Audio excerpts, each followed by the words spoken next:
सभी भक्तजनों को जय श्री कृष्ण। माघ महात्म 19वां अध्याय। महर्षि वशिष्ठ के मुख से गंधर्व कन्याओं की मुक्ति के बारे में सुनकर महाराज दिलीप ने प्रश्न किया, हे गुरुवर, गंधर्व कन्याओं को क्यों शाप का भागी बनना पड़ा? वे गंधर्व कन्याएं किसकी पुत्रियां थी? उनकी कितनी संख्या थी तथा उनका क्या दोष था? माघ मास में उन्होंने कहाँ स्नान किया था एवं महर्षि लोमश द्वारा किस प्रकार के उनके शापों का शमन हुआ, यह जानने की मेरी प्रबल जिज्ञासा है। महर्षि वशिष्ठ ने कहा, अत्यंत प्राचीन काल में कुबेर की अलकापुरी में 5 गंधर्व भ्राता निवास करते थे। उनके नाम कमर्ष, सुख, संगीति, सुशील, चंद्रकांत, सुप्रेम तथा स्ववेदी थे। उन 5 गंधर्वों के 5 कन्याएं थी। सुख संगीति की कन्या प्रोसदिनी, सुशील की सुशीला, चंद्रकांत के सुतारा, सुप्रेम के चंद्रिका तथा स्वरवेदी की कन्या का नाम सुस्वरा था। ये 5 ही गंधर्व कन्याएं अतुलनीय रूप राशि से संपन्न थी तथा गायन वादन एवं नृत्य कला में अत्यंत प्रवीण थी। जब ये यक्षराज कुबेर की सभा में अपना गायन वादन तथा नृत्य प्रस्तुत करती थी तो संपूर्ण सभा सम्मोहित होकर रह जाती थी। एक बार विशाख मास में यह 5 गंधर्व कन्याएं गौरी पूजन के लिए सुंदर वस्त्राभूषण से सुसज्जित होकर अपने वाद्य यंत्रों तथा वीणाओं को लेकर वन में गई। वन में एक सरोवर के समीप पहुंचकर उन्होंने गौरी पूजन हेतु कमल पुष्प तोड़ना प्रारंभ कर दिया। इसके साथ ही उन्होंने उस सरोवर में स्नान भी किया। वस्त्र परिवर्तन रोली स्वर्णमयी बालुका से देवी पार्वती की प्रतिमा निर्मित की और रोली चंदन कुमकुम अक्षत कमल तथा परिजात पुष्पों एवं धूप दीप नैवेद्य आदि से देवी का पूजन किया।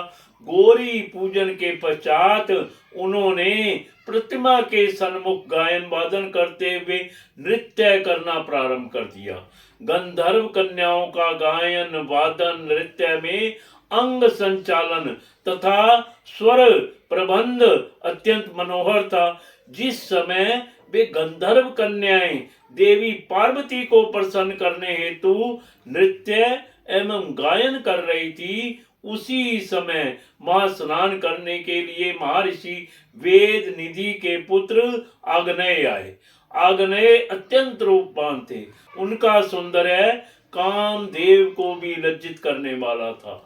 सौंदर्य के साक्षात अवतार आग्नेय ने मृग चरम उत्तम यज्ञोपवीत तथा कटी में मेखला धारण कर रखी थी।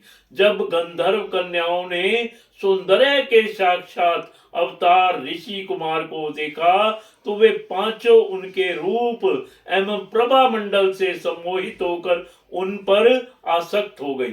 तभी विचारने लगी कि यह अतुलनीय सौंदर्यवान युवक कौन है। उन्होंने नृत्य तथा गायन त्याग कर उन्हें टकटकी बांधकर निर्निमेष नेत्रों से देखना प्रारंभ कर दिया।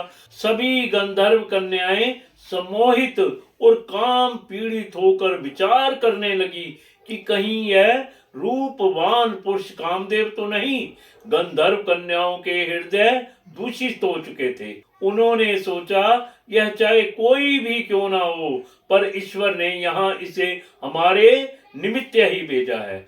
जिस प्रकार सौभाग्यशालियों को अपने पूर्व सत्कर्मों के फल से कोष की प्राप्ति होती है, उसी प्रकार देवी भगवती पार्वती ने इसे प्रसन्न होकर हमारे लिए ही भेजा है। यह हमारा वर है। वे आपस में कहने लगी, इसे मैंने वरा है, इसे मैंने वरा है। आपस में इस प्रकार चर्चा करती हुई वे गंधर्व कन्याएं भ्रमित होकर आनंद मगन होकर नृत्य करने लगी। ऋषि कुमार अग्नय ने गंधर्व कन्याओं को अपने विषय में इस प्रकार की चर्चा करते देखा तो वह मध्याह्न क्रिया से निवृत्त होकर विचारने लगा कि यह तो बड़ा अनर्थ हो गया।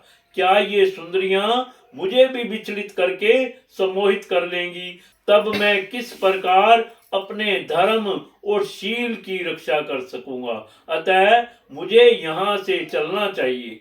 ऐसा विचार मन में करके ऋषि कुमार आग्नेय गंधर्व कन्याओं के अपने समीप पहुंचने के पूर्व ही अपने योग बल से अदृश्य हो गया। योग शक्ति से अदृश्य हुए ऋषि कुमार को अपने सामने ना पाकर वे सुंदरियां प्यास से व्याकुल मृग्यों के समान दुखी और उदेलित हो गई।